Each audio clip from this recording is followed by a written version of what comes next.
30 ವರ್ಷದ ಸತ್ಯಂ software job ಹೋಗಿದೆ ಎಂದು ತನ್ನ ಸ್ವಂತ ಊರಾದ ಚಿಂತನಪಲ್ಲಿಗೆ ಬರುತ್ತಾನೆ. ತಂದೆ ಗೋಪಯ್ಯ ನೋಡಿ ಸಂತೋಷ ಪಡುತ್ತಾನೆ. ಅಪ್ಪ, ಇನ್ನು ನಾನು ಸಿಟಿಗೆ ಹೋಗಲ್ಲ. ಇಲ್ಲೇ ನಿಮ್ ಜೊತೆನೇ ಇರ್ತಾ ಬಾಳೆ ತೋಟ ನೋಡ್ಕೋತೀನಿ. ನೀನು ಹೇಳೋದು ನಿಜಾನ ಮಗನೇ? ನಿಜ ಅಪ್ಪ, ಇನ್ನು ಸಿಟಿಗೆ ಹೋಗಲ್ಲ.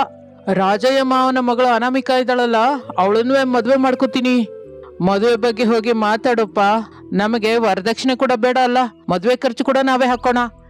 ಸತ್ಯ ಹೇಳಿದ ಮಾತನ್ನು ಕೇಳಿ ಗೋಪಯ್ಯನ ಮನಸ್ಸು ಎಷ್ಟೋ ಸಂತೋಷ ಪಡುತ್ತದೆ. ಮನೆಯಿಂದ ಹೊರಡುತ್ತಾನೆ. ಇನ್ನು ತನ್ನಲ್ಲಿ ತಾನು ಸತ್ಯಂ ಕೋಪದಿಂದ, ಅನಾಮಿಕಾ, ಪ್ರೇಮಿಸುವಂತ ಫೋನ್ ಕಾಲ್ಸ್ ಇಂದ ಚಾಟಿಂಗ್ ನಿಂದ ಬೇಡ್ಕೊಂಡ್ರೆ ಪೀಡಿಸ್ತಾ ಇದ್ದಾನೆ ಅಂತ ನಮ್ಮ ಬಾಸ್ಗೆ ಹೇಳಿ ನನ್ನ ಜಾಬ್ ಹೋಗೋ ಹಾಗೆ ಮಾಡಿದ್ಯಾ? ನಿನ್ನನ್ ಸುಲಭವಾಗಿ ಬಿಡಲ್ಲ. ನಮ್ಮ ಮದುವೆ ಆಗೋದಕ್ಕೆ ಬಿಡು, ನಿನ್ನ ವಿಷಯ ನೋಡ್ತೀನಿ ಅಂದುಕೊಂಡು ಮನೆಯೊಳಗೆ ಹೋಗುತ್ತಾನೆ. ರಾಜಯ್ಯ ಗೋಪಯ್ಯ ಮನೆಯ ಹೊರಗೆ ಹಾಕಿದ ಮಂಚದಲ್ಲಿ ಕೂತಿರ್ತಾರೆ. ಏನ್ ಭಾವನವ್ರೇ, ಮುಖ ಹೊಸ ಸೈಕಲ್ ಹಾಗೆ ಹೊಳಿತಾ ಇದೆ. ನಾನು ಹೇಳುವ ವಿಷಯ ಕೇಳಿದ್ರೆ ನಿನ್ ಮುಖ ಕೂಡ ಹಾಗೆ ಹೊಳೆಯುತ್ತೆ ಭಾವ. ಅಂದ್ರೆ ಹೇಳಿ ಮತ್ತೆ. ಇಷ್ಟರಲ್ಲಿ ಸುಜಾತ ಟೀ ತಗೊಂಡು ಬರುತ್ತಾಳೆ. ನಮ್ಮವನು ಪಟ್ನದಿಂದ ಬಂದಿದ್ದಾನೆ. ಅನಾಮಿಕಳನ್ನ ಮದುವೆ ಮಾಡ್ಕೊಂಡು ಇಲ್ಲೇ ಇರ್ತೀನಿ ಅಂತ ಹೇಳ್ತಾ ಇದ್ದಾನೆ. ನಿನಗೂ ತಂಗಿಯಮ್ಮಂಗೂ ನಮ್ಮ ಅನಾಮಿಕಂಗೂ ಇಷ್ಟವಾದ್ರೆ ಅವರಿಬ್ಬರಿಗೆ ಮದುವೆ ಮಾಡೋಣ. ನಮ್ಮ ಕಣ್ಣ ಮುಂದೆ ಚೆನ್ನಾಗಿ ಸಂಸಾರ ಮಾಡ್ಕೊಂಡು ಸಂತೋಷವಾಗಿರ್ತಾರೆ. ಏನಂತೀರ ಭಾವನವ್ರೆ? ರಾಜಯ್ಯ ಸುಜಾತರು ಒಬ್ಬರ ಮುಖವನ್ನೊಬ್ರು ನೋಡ್ಕೋತಾರೆ. ನಿನ್ನ ಮಗಳು ನಿನ್ನ ಕಣ್ಣ ಮುಂದಿರ್ಬೇಕು ಅಂತ ನಿನ್ನ ಆಸೆ ಕೂಡ ತೀರುತ್ತೆ. ನನಗಿಷ್ಟನೇ ಭಾವನವ್ರೆ. ತಿಳಿಯದವರಿಗೆ ಕೊಟ್ಟು ದಿನವೂ ಮಗಳು ಹೇಗಿದ್ದಾಳೋ ಏನೋ ಅಂತ ದುಃಖ ಪಡೋದಕ್ಕಿಂತ ನನ್ನ ಕಣ್ಣ ಮುಂದೆ ಹುಟ್ಟಿ ಬೆಳೆದ ಸತ್ತಿಂಗೆ ಕೊಟ್ರೆ ಎದೆ ಮೇಲೆ ಕೈ ಇಟ್ಟು ಪ್ರಶಾಂತವಾಗಿರ್ಬೋದು. ಅಣ್ಣಯ್ಯ, ನಿಜಕ್ಕೂ ಲೋಕಲ್ ಜ್ಞಾನ ಇಲ್ಲದವಳು ಹೀಗೆ ಅಂತ ಇದ್ದೀನಿ ಅಂತ ಏನು ಅಂದ್ಕೋಬೇಡಿ. ಅನಾಮಿಕಳನ್ನು ಕೇಳಿದ ಮೇಲೆನೆ ನಾವು ಮುಂದಕ್ಕೆ ಹೋಗೋಣ. ಹಾಗೆ ತಂಗಿಯಮ್ಮ, ಅನಾಮಿಕ ಬಂದ ಮೇಲೆ ಮಾತಾಡ್ಕೊಂಡು ನಂಗೆ ಹೇಳಿ ಎಂದು ಮೇಲಕ್ಕೆ ಹೇಳಿ ತನ್ನಲ್ಲಿ ತಾನು, ರಾಜಯ್ಯನ ಬಾಳೆ ತೋಟನ ನುಂಗಬೇಕು ಅನ್ನುವ ನನ್ನ ಆಸೆ ಕೂಡ ತೀರಿ ಹೋಗುತ್ತೆ ಅಂತ ಅಂದುಕೊಂಡು ಗೋಪಯ್ಯ ಹೊರಟು ಹೋಗುತ್ತಾನೆ. ಹಾಗೆ ಸಮಯ ಕಳೆಯುತ್ತಾ ಇರುತ್ತದೆ. ಆ ದಿನ ಸಾಯಂಕಾಲದ ವೇಳೆಯಲ್ಲಿ ಅಂದುಕೊಳ್ಳದೆ ಅನಾಮಿಕಾ ಸತ್ಯಂ ಬಾಳೆ ತೋಟದ ಹತ್ರ ಎದುರಾಗುತ್ತಾರೆ. ಅನಾಮಿಕಾ ಕೋಪದಿಂದ ಹೊರಟು ಹೋಗ್ತಾ ಇದ್ರೆ ಸತ್ಯಂ ಅಡ್ಡಪಡಿಸುತ್ತಾನೆ. ದಾರಿ ಬಿಡು, 2 ನಿಮಿಷ ಮಾತಾಡ್ಬೇಕು. ನಿನ್ ಜೊತೆ ಮಾತಾಡ್ಬೇಕಾದ ಅಗತ್ಯ ನನಗಿಲ್ಲ. ನನಗಿದೆ.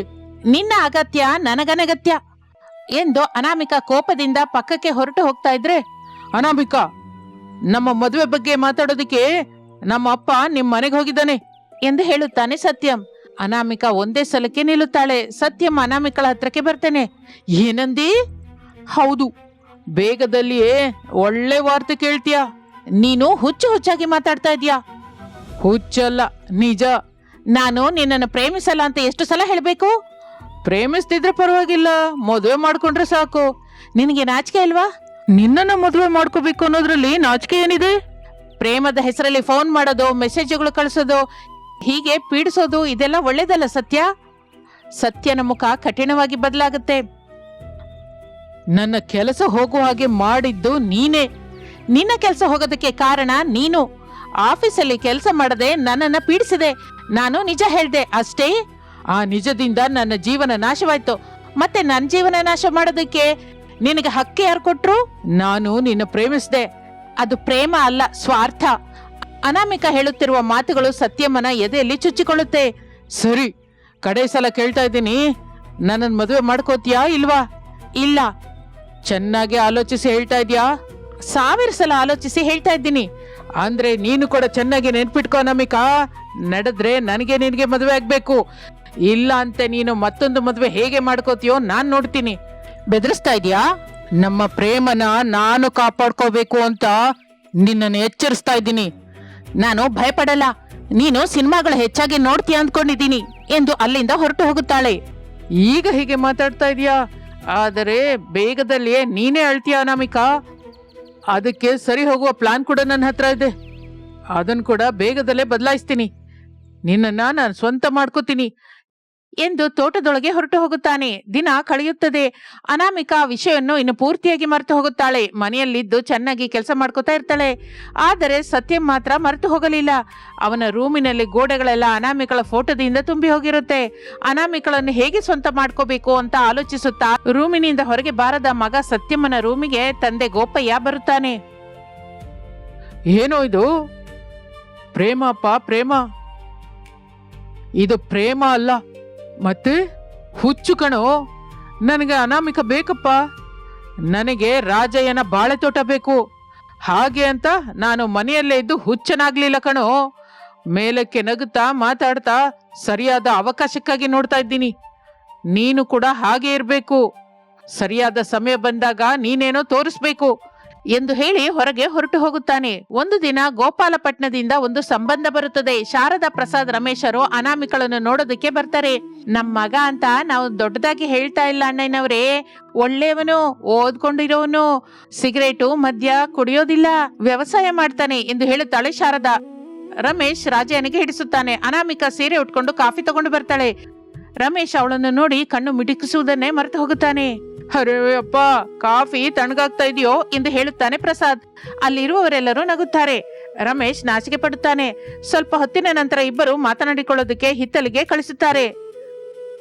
ನಿಮ್ಗೆ ನಾನು ಹಿಡ್ಸಿದ್ನಾ? ನಿಮ್ಗೆ? ನನಗೂ ಹಿಡಿಸಿದ್ದೀರಾ, ನೀವು ಕೂಡ ಹಿಡಿಸಿದ್ದೀರಾ. ಆ ಮಾತನ್ನು ಕೇಳುತ್ತಲೇ ರಮೇಶನ ಮುಖ ಬಿಳಿಗೆ ಹೋಗುತ್ತದೆ. ಇಬ್ಬರು ಹಾಗೆ ಹಾಯಾಗಿ ಮಾತನಾಡ್ಕೋತಾರೆ. ಮೊದಲ ಸಲ ಅನಾಮಿಕಂಗೆ ಭವಿಷ್ಯತ್ತಿನ ಬಗ್ಗೆ ಅಂದವಾದ ಕನಸು ಶುರುವಾಗುತ್ತದೆ. ಎರಡು ಕುಟುಂಬಗಳು ಮದುವೆ ಕಾಯಂ ಮಾಡಿಕೊಳ್ಳುತ್ತದೆ. ಮದುವೆ ದಿನ ಕೂಡ ನಿರ್ಣಯಿಸುತ್ತಾರೆ. ಒಂದು ದಿನ ಮದುವೆ ಕಾರ್ಡುಗಳು ಬರುತ್ತದೆ. ಅನಾಮಿಕಾ ಆಸಕ್ತಿಯಿಂದ ಒಂದು ಕಾರ್ಡ್ ತೆಗೆದು ನೋಡುತ್ತಾಳೆ. ಚಿರಂಜೀವಿ ಲಕ್ಷ್ಮಿ ಸೌಭಾಗ್ಯವತಿ ಚೀಲಾ ಸೌ ಅನಾಮಿಕಾ ಅಂತ ಇರುತ್ತದೆ. ಆಕೆ ಕಣ್ಣಿನಲ್ಲಿ ಆನಂದ ತುಂಬಿ ಹೋಗುತ್ತದೆ. ಮತ್ತೆ ಓದುತ್ತಾಳೆ, ಮತ್ತೆ ಓದುತ್ತಾಳೆ. ಮುದ್ದಾಗಿ 3ನೇ ಸಲ ಓದ್ತಾಳೆ. ಆಗಲೇ ಬಂದ ತಾಯಿ ಸುಜಾತ ನೋಡಿ, ಪುಸ್ತಕ ಓದಿದ ಹಾಗೆ ಕಾರ್ಡ್ ಓದ್ತಿದ್ದ ಇದ್ಯಾಕೆ? ಅಮ್ಮ, ನನ್ನ ಹೆಸರು ಎಷ್ಟು ಚೆನ್ನಾಗಿದೆಯೋ. ಮದುವೆ ಆದ ಮೇಲೆ ದಿನವೂ ನೋಡ್ಕೋಬಹುದು. ಅದಲ್ಲಮ್ಮ, ಇದು ನನ್ನ ಜೀವನದಲ್ಲಿ ಮೊದಲ ಮದುವೆ ಕಾರ್ಡು. ಅದೇ ಸಮಯದಲ್ಲಿ ಟೌನ್ ನಲ್ಲಿ ಒಂದು ಕಂಪ್ಯೂಟರ್ ಸೆಂಟರ್ ಅಲ್ಲಿ ಸತ್ಯಂ ಕೂತಿರುತ್ತಾನೆ. ಅವನ ಎದುರು ಕಂಪ್ಯೂಟರ್ ಸ್ಕ್ರೀನ್. ಆ ಸ್ಕ್ರೀನ್ ಮೇಲೆ ಅನಾಮಿಕಳ ಫೋಟೋ, ಪಕ್ಕದಲ್ಲಿ ಅವನ ಫೋಟೋ. ಕಂಪ್ಯೂಟರ್ ಆಪರೇಟರ್ ಆಶ್ಚರ್ಯದಿಂದ ನೋಡ್ತಾನೆ. ಏನೋ ಇದು? ಡಿಸ್ಟರ್ಬ್ ಮಾಡಬೇಡ.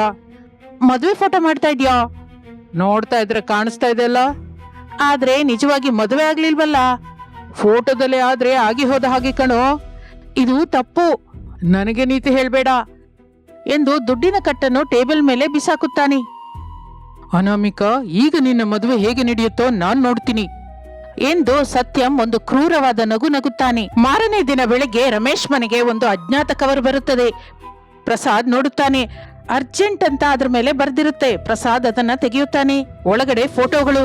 ಒಂದೊಂದು ಫೋಟೋ ನೋಡ್ತಾ ಇದ್ದ ಹಾಗೆ ಅವನ ಮುಖ ಬದಲಾಗಿ ಹೋಗುತ್ತದೆ. ಕೋಪದಿಂದ, ಶಾರದಾ, ಮಗು ರಮೇಶು ಎಂದು ಗಟ್ಟಿಯಾಗಿ ಕರೆಯುತ್ತಾನೆ.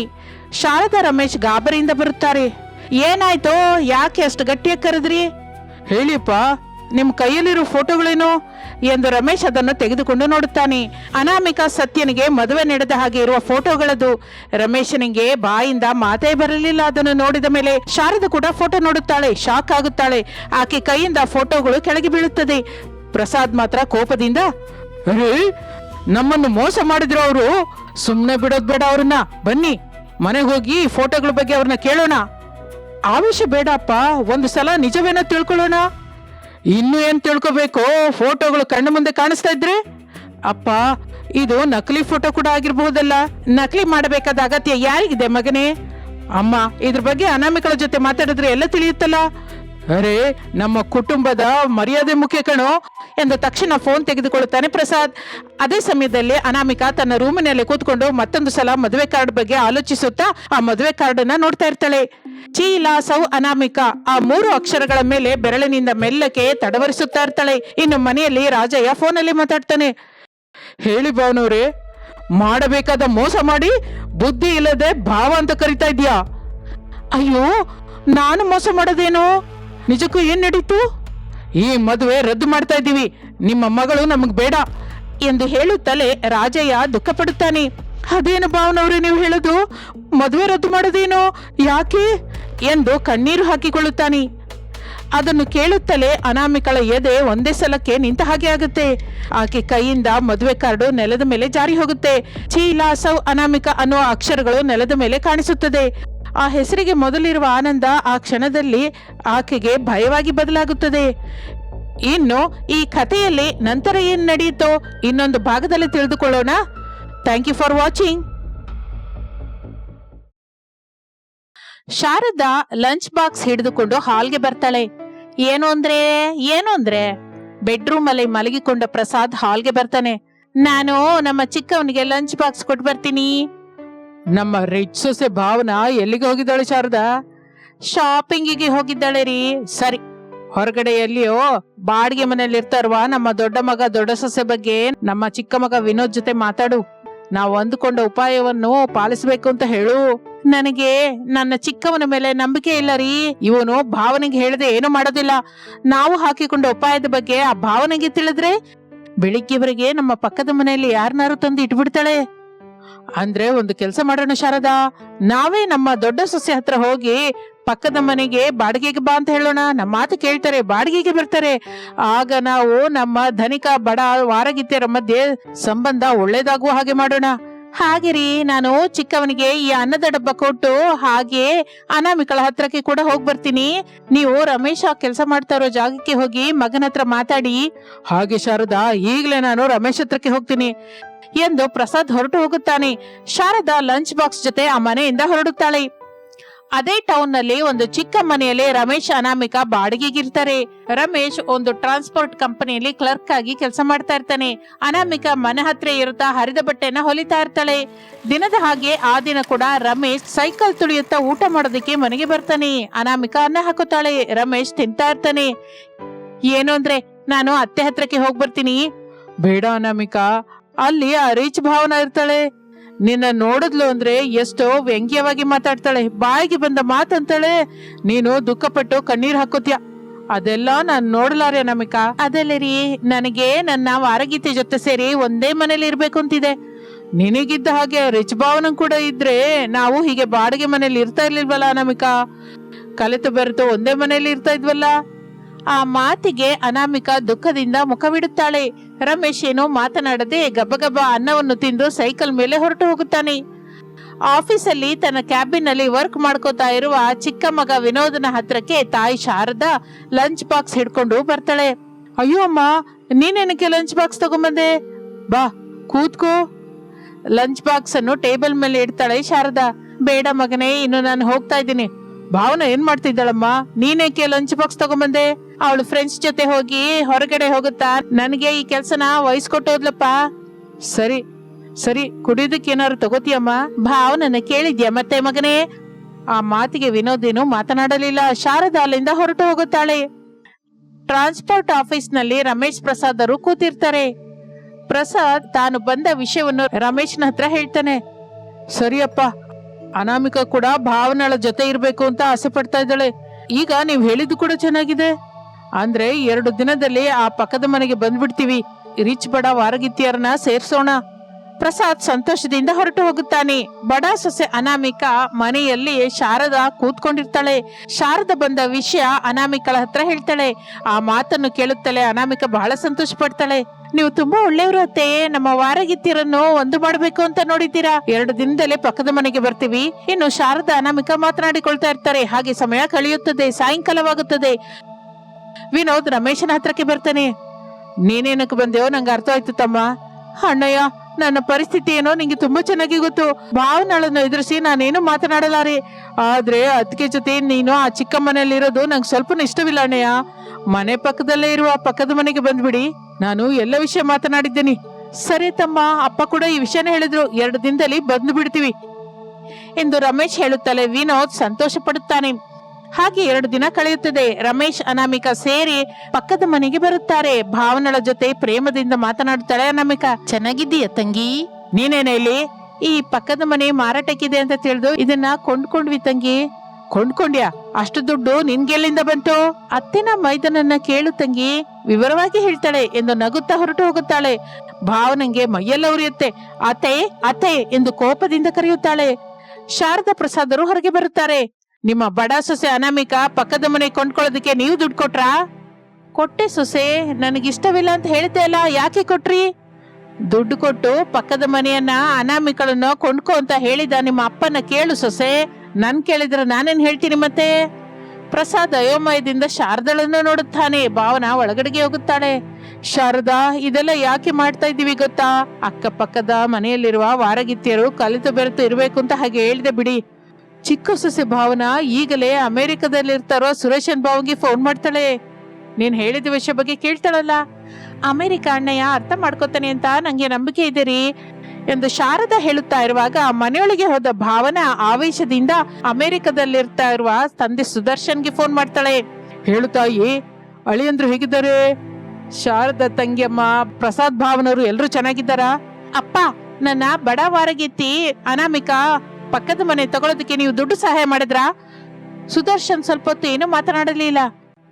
ಮಾತಾಡು ಡ್ಯಾಡಿ, ನಾನು ಕೇಳಿದ್ದಕ್ಕೆ ಮೊದಲು ಉತ್ತರ ಹೇಳು.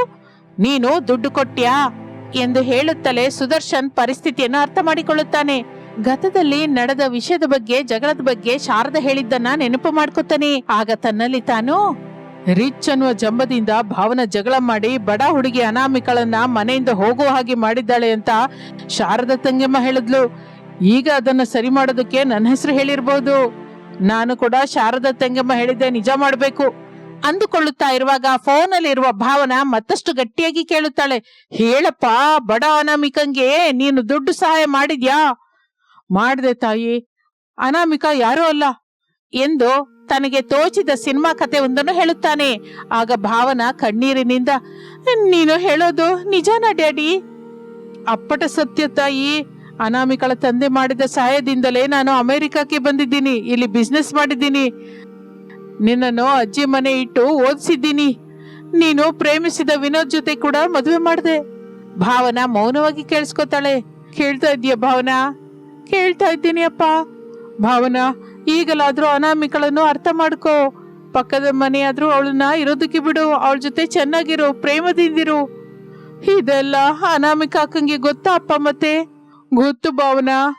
ಈಗ ಏನ್ ಮಾಡ್ಬೇಕೋ ಅರ್ಥ ಮಾಡ್ಕೊಂಡೆ ಅಪ್ಪ ಎಂದು ಭಾವನಾ ಫೋನ್ ಇಡುತ್ತಾಳೆ. ಹೊರಗಿರುವ ಶಾರದಾ ಪ್ರಸಾದರು ಭಯದಿಂದ ಮಾತನಾಡಿಕೊಳ್ತಾ ಇರ್ತಾರೆ. ಶಾರದಾ, ಅಷ್ಟೆಲ್ಲ ಈ ತಂದೆ ಮಗ ಏನ್ ಮಾತಾಡ್ಕೋತಾ ಇದ್ದಾರೆ ಅಂತ್ಯಾ? ಏನು ಮಾತಾಡಿದ್ರು ನಮ್ಮ ಒಳ್ಳೇದಕ್ಕಾಗಿ ಅಂದುಕೊಳ್ಳುತ್ತಾ ಇರುವಾಗಲೇ ಅಲ್ಲಿಗೆ ಅನಾಮಿಕಾ ಬರ್ತಾಳೆ. ಅತ್ತೆ, ತಿನ್ನೋದಕ್ಕೆ ಏನ್ ಅಡ್ಗೆ ಮಾಡು ಅಂತೀರಾ ಎಂದು ಕೇಳುತ್ತಾ ಇರುವಾಗ ಭಾವನಾ ಅವರ ಹತ್ರಕ್ಕೆ ಬರ್ತಾಳೆ. ಸಾರಿ ಅಕ್ಕ. ನನಗೇನಕ್ಕೆ ತಂಗಿ ಸಾರಿ ಹೇಳ್ತಾ ಇದ್ಯಾ? ಅಪ್ಪ ಎಲ್ಲ ಹೇಳಿದ್ರು, ನಾನು ಕೂಡ ಅರ್ಥ ಮಾಡ್ಕೊಂಡೆ. ಇನ್ನು ಮೇಲಿಂದ ನಾವು ಅಕ್ಕಪಕ್ಕದ ಮನೆಯಲ್ಲಿ ಇರ್ತಾನೆ, ಒಟ್ಟಾಗಿರೋಣ. ನಾನು ಕೋಲ್ಕೊಂಡಿದ್ದು ಕೂಡ ಅದೇ ಭಾವನಾ. ಸರಿ ಅಕ್ಕ, ಇನ್ನು ಮೇಲಿಂದ ಮನೆಗಳು ಮಾತ್ರನೇ ಬೇರೆ, ಆದರೆ ಮಾತುಗಳು ಮನಸ್ಸು ಒಂದೇ. ಅಂದ್ರೆ ಇದು ನಮ್ಮ ಸೆಲೆಬ್ರೇಷನ್ ಮಾಡ್ಕೋಬೇಕು ತಾಯಿ. ಸರಿ ಅಕ್ಕ, ನನಗೆ ಇಷ್ಟ ಬಂದ ಅಡ್ಗೆನ ನಾನ್ ಮಾಡ್ತೀನಿ, ನಿನಗೆ ಇಷ್ಟ ಬಂದದ್ದನ್ನ ನೀನು ಮಾಡು. ಎಲ್ರು ಸೇರಿ ತಿನ್ನೋಣ. ಎಲ್ರು ಸೇರಿ ಹೇಗೆ ತಿಂತಾರೆ ಚಿಕ್ಕ ಸೊಸೆ? ನೀನು ಬದುಕಿರುವವರೆಗೂ ಬಡ ಸೊಸೆ ಅನಾಮಿಕಳನ್ನ ಮನೆಯಲ್ಲಿ ಕಾಲಿಡ್ಬೇಡ ಅಂತ ಹೇಳಿದ್ಯಲ್ಲ, ಮತ್ತೆ ಎಲ್ರು ಸೇರಿ ಹೇಗೆ ತಿಂತೀವಿ ಹೇಳು? ಭಾವನಾ ಆಲೋಚಿಸುತ್ತಾ ಎರಡು ಮನೆಯನ್ನು ನೋಡುತ್ತಾಳೆ. ಆಗ ಅಕ್ಕಪಕ್ಕದ ಮನೆಯ ಮೂಲೆಗಳು ಸೇರಿರುವುದು ಕಾಣಿಸುತ್ತೆ. ಆಗ ಭಾವನೆಗೆ ಒಂದು ಆಲೋಚನೆ ಬರುತ್ತೆ. ಅಕ್ಕ, ನಾನು ಅಡಿಗೆ ರೆಡಿ ಮಾಡ್ತೀನಿ, ನೀನು ಕೂಡ ಅಡಿಗೆ ರೆಡಿ ಮಾಡು ಎಂದು ಭಾವನಾ ಹೊರಟು ಹೋಗುತ್ತಾಳೆ. ಅನಾಮಿಕಾ ಕೂಡ ತನ್ನ ಮನೆಯೊಳಗೆ ಹೋಗುತ್ತಾಳೆ. ಅಕ್ಕಪಕ್ಕದ ಮನೆಯಲ್ಲಿರುವ ವಾರಗಿತ್ತಿಯರು ಅಡುಗೆ ಮಾಡೋದಕ್ಕೆ ಶುರು ಮಾಡ್ತಾರೆ. ಹಾಗೆ ಸಮಯ ಕಳೆಯುತ್ತಾ ಇರುತ್ತದೆ. ಭಾವನಾ ಅಕ್ಕಪಕ್ಕದ ಮನೆ ಮಧ್ಯೆ ಕೂತ್ಕೊಂಡು ತಿನ್ನೋದಕ್ಕೆ ಏರ್ಪಾಟು ಮಾಡುತ್ತಾಳೆ. ಅನಾಮಿಕಾ, ಶಾರದಾ, ಪ್ರಸಾದ್, ರಮೇಶರು ಆ ಆಲೋಚನೆಗೆ ಎಲ್ಲರೂ ಮೆಚ್ಚಿಕೊಳ್ಳುತ್ತಾರೆ. ಎರಡು ಮನೆಯ ಮೂಲೆಗಳನ್ನು ಒಂದಾಗಿಸುತ್ತಾ ಭಾವನಾ ಏರ್ಪಾಡು ಮಾಡಿದ ಡೈನಿಂಗ್ ಟೇಬಲ್ ಮೇಲೆ ಕೂತ್ಕೊಂಡು ಹಾಯಾಗಿ ಮಾತನಾಡಿಕೊಳ್ಳುತ್ತಾ ಊಟ ಮುಗಿಸುತ್ತಾರೆ. ಹಾಗೆ ಆ ದಿನ ಕಳೆಯುತ್ತದೆ. ಮಾರನೇ ದಿನ ಶಾರದಾ ಅಮೆರಿಕದಲ್ಲಿರುವ ಸುದರ್ಶನ್ ಜೊತೆ ಫೋನಲ್ಲಿ ಮಾತಾಡ್ತಾ ಇರ್ತಾಳೆ. ನಿಮ್ಗೆ ಹೇಗೆ ಕೃತಜ್ಞತೆ ಹೇಳ್ಬೇಕು ನನಗೆ ಅರ್ಥವಾಗ್ತಿಲ್ಲ ಅಣ್ಣಯ್ಯ. ನಾನೇ ನಿನಗೆ ಥ್ಯಾಂಕ್ಸ್ ಹೇಳ್ತಾ ಇದ್ದೀನಿ ತಂಗೆಮ್ಮ. ಭಾವನೆಗಳನ್ನು ಬದಲಾಯಿಸೋದಕ್ಕೆ ನೀನು ಹೇಳಿದ ಕಥೆಯನ್ನ ಕಟ್ಟು ಕಥೆಯಿಂದ ನಾನು ನಿಜ ಮಾಡಿದೆ. ಈಗ ಭಾವನ ಪೂರ್ತಿಯಾಗಿ ಬದಲಾಗಿ ಹೋಗಿದ್ದಾಳೆ. ಅಕ್ಕಪಕ್ಕದ ಮನೆಯಲ್ಲಿ ಇರ್ತಾ ಇರುವ ವಾರಗಿತ್ತಿಯರು ಕಲಿತು ಬೆರೆತು ಇರಬೇಕು ಅಂತ ನಾನು ಆಸೆ ಪಡ್ತಾ ಇದ್ದೀನಿ. ಅವರನ್ನು ಹಾಗೆ ನೋಡ್ಕೋಬೇಕಾದ ಜವಾಬ್ದಾರಿ ನಿಂದೆ ತಂಗೆಮ್ಮ. ಇನ್ನು ಇಡ್ತೀನಿ ಎಂದು ಸುದರ್ಶನ್ ಫೋನ್ ಇಡುತ್ತಾನೆ. ಇನ್ನು ಆಗಿನಿಂದ ಶಾರದಾ ತನ್ನ ಇಬ್ಬರು ಸೊಸೆಯರನ್ನು ಚೆನ್ನಾಗಿ ನೋಡ್ಕೋತಾ ಸಂತೋಷದಿಂದಿರ್ತಾಳೆ. ವಾರಗಿತ್ತಿಯರಿಬ್ಬರು ಕೂಡ ಎಂತಹ ಭೇದವೂ ಇಲ್ಲದೆ ಆನಂದದಿಂದ ಕಲೆತು ಬೆರೆತು ಜೀವಿಸುತ್ತಾ ಇರ್ತಾರೆ.